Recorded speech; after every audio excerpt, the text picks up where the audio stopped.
Welcome to the video lecture series, Culture, Worldview, and Origins. We're Tim and Holly Nyquist. This is part 2, lecture number 2 on origins of the universe. That is a perspective from a non-Western biblical origin of the universe. We've gone over in the first part of the lecture why specifically non-Western biblical, and it's because of the cultural preferences. The way that we are trained and cultivated to think affects how we understand the world around us and how we process those differences. So what we're trying to do is look at the origin of the universe through a non-Western perspective, which would have been the Hebrew perspective when they had originally been communicated to through their scriptures or through God's word, God actually revealing himself to them through prophets and through revelation to their specific people. And that is what we're looking at, is that we're looking at Scripture as a parameter. Because of the external authority, we're looking at Scripture, and what does Scripture actually teach? What did the non-Western Hebrew culture actually believe about how to interpret their own scriptures?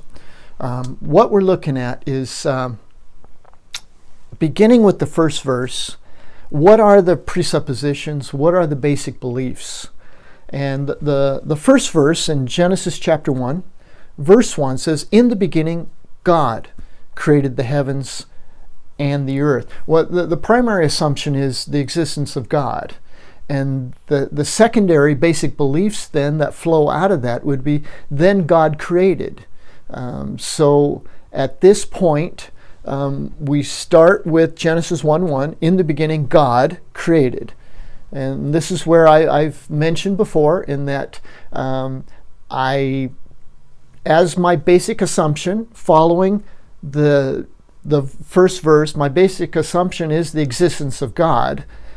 Therefore, I don't go to the creation to prove or to believe in the existence of God, because I start with the Creator. And so I guess I would be more of a creatorist, because my basic assumption is the Creator exists, the Creator God exists, and then I can go to creation and learn about that Creator God through what has been created. But I don't go to that creation to prove then that a creator exists, because then that is to invert the primary assumptions of the biblical assumptions. So in the beginning God created the heavens and the earth. So what does that mean?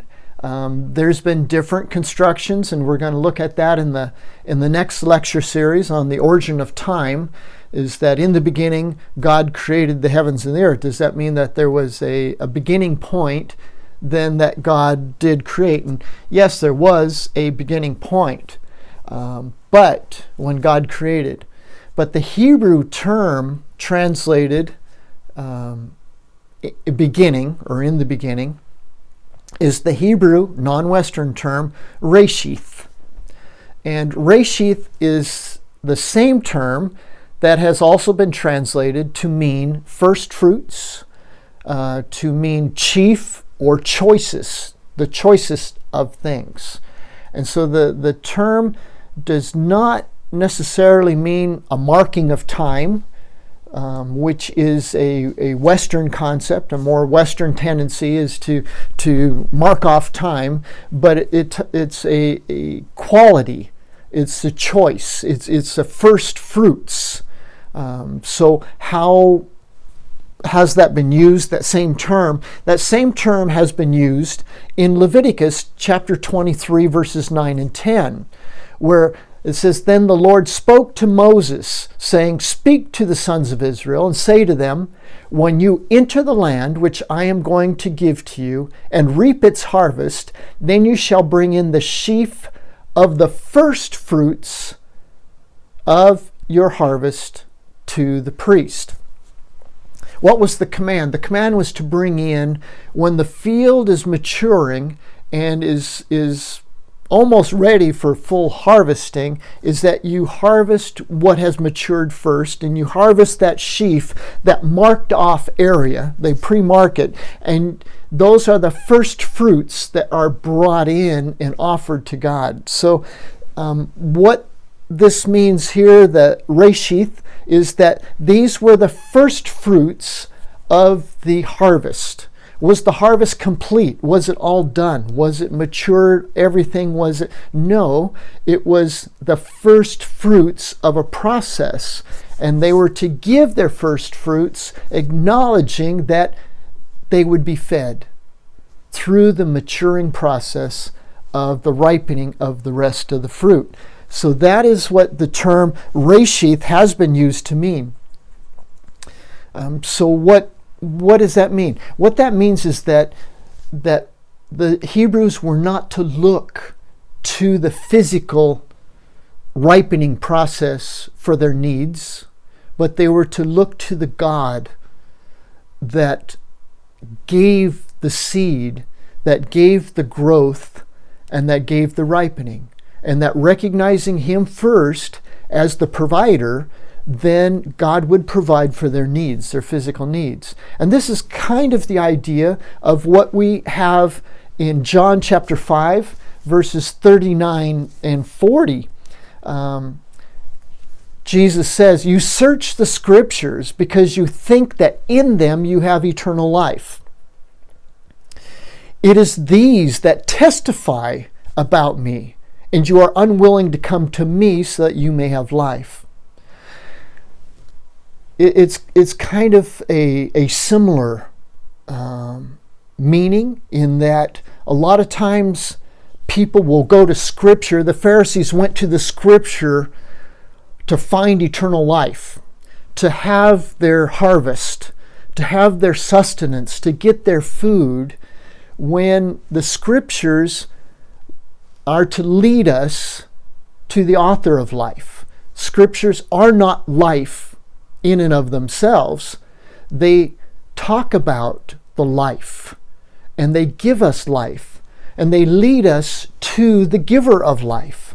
And so that, I believe, is what Jesus is saying, is that just as the first fruits, you recognize the giver of life, the giver of sustenance by your first fruits, in that the Scriptures also are the provider of life, or they indicate life, they point to life, but they are not the life in and of themselves. It is Jesus Christ. And if we don't come to Christ, then we do not have the life, even though we may have the Scriptures. It is Christ that gives the life. So back to now the origins of the universe. What does that mean? What it means is that I believe that God created in a process, and that the first fruits, God created the heavens and the earth as the first fruits. Were they done? Were they complete? Were they mature?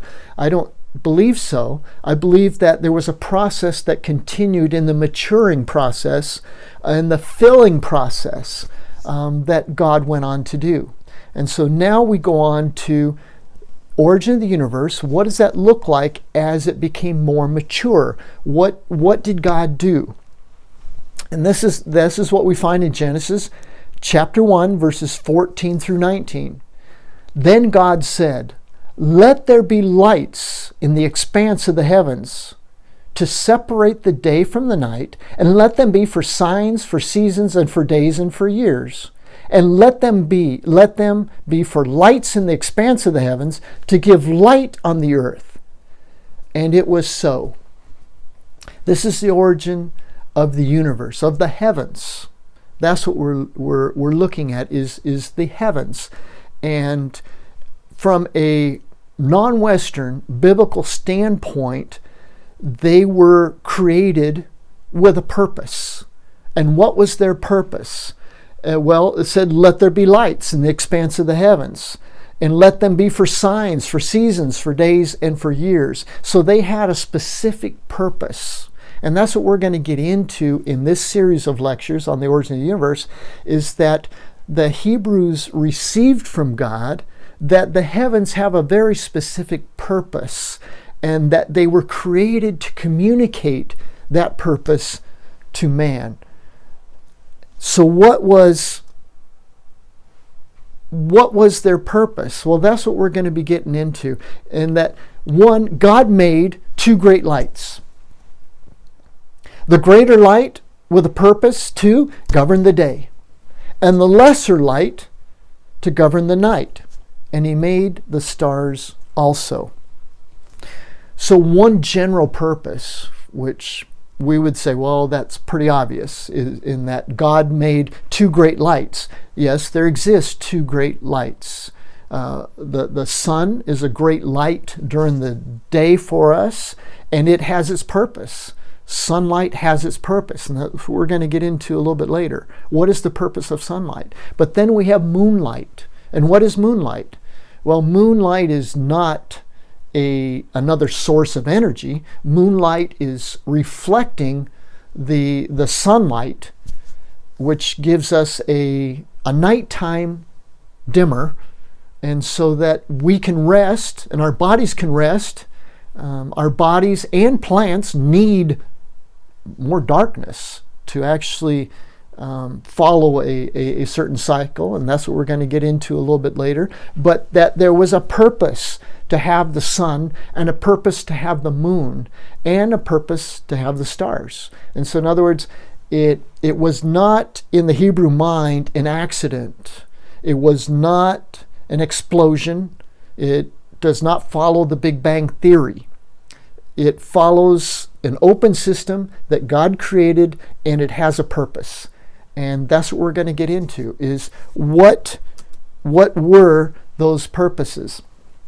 It says God placed them in the expanse of the heavens to give light on the earth, and to govern the day and the night, to separate the light from the darkness. And God saw that it was good. There was evening, there was morning, a fourth day. We're going to get into that a little bit later also, but there's some that have, how can you have the fourth day when the lights weren't created until 3 days after the first day? How can you have days? How can you have nights without sun, moon, and stars? And I think that God was actually communicating to the Hebrews, and that the scriptures teach that in Revelation, at the end times, there will be no sun. There won't be any need for a sun, because it'll be God's glory that will be illuminating. And it's quite possible that that was the beginning light, God's illumination, God's glory that illuminated. And so that what it was teaching was that maybe the sun, moon, and stars were created on the fourth day, and there was already life on the earth, so that the sun is not responsible for the creation of life. It is the giver of life. It is the Lord Jesus Christ who created. So that is maybe why they were created on the fourth day, was to emphasize the sun, moon, and stars do not give life. They themselves were created to sustain life, but they are not to be worshipped as the giver of life. And this is what we find, I believe, in Deuteronomy chapter 4, verse 19. There's a warning. He says, "And beware not to lift up your eyes to heaven, and to see the sun and the moon and the stars, all the host of heaven, and be drawn away, and worship them and serve them, those which the Lord your God has allotted to all the peoples under the whole heaven." So in other words, there is a declaration, do not worship them. And I think that being created on the fourth day is the reason for doing so. And why not on the first day or second day? Is because to give them a secondary position, or actually a fourth day position, in that they are not the creators of life. They sustain life, but the life has to be there to be sustained. Isaiah chapter 60, verse 19 says, "No longer will you have the sun for the light by day, nor for brightness will the moon give you light, but you will have the Lord for an everlasting light and your God for your glory. Okay, that's what I was referring to in Revelation. This here is a prophecy from Isaiah about no longer will you have the sun for light by day, nor for brightness will the moon give you light. Why? But you will have the Lord for an everlasting light and your God for your glory. So I believe that is why the sun, moon, and stars were not just, as some Westerners interpret, revealed on the fourth day, or whatever day might mean to them, but that it was actually on the fourth day, and they were actually days as we know them, and they were not just revealed, but created on that fourth day. So this is what we have as a beginning, and this, taking it literally and what the Hebrew scriptures teach, can be conflictive with a lot of what we Westerners have thought and learned. What we need to do is to go back and try to see it from a cultural perspective of what culture was written from and to, and how they understood it.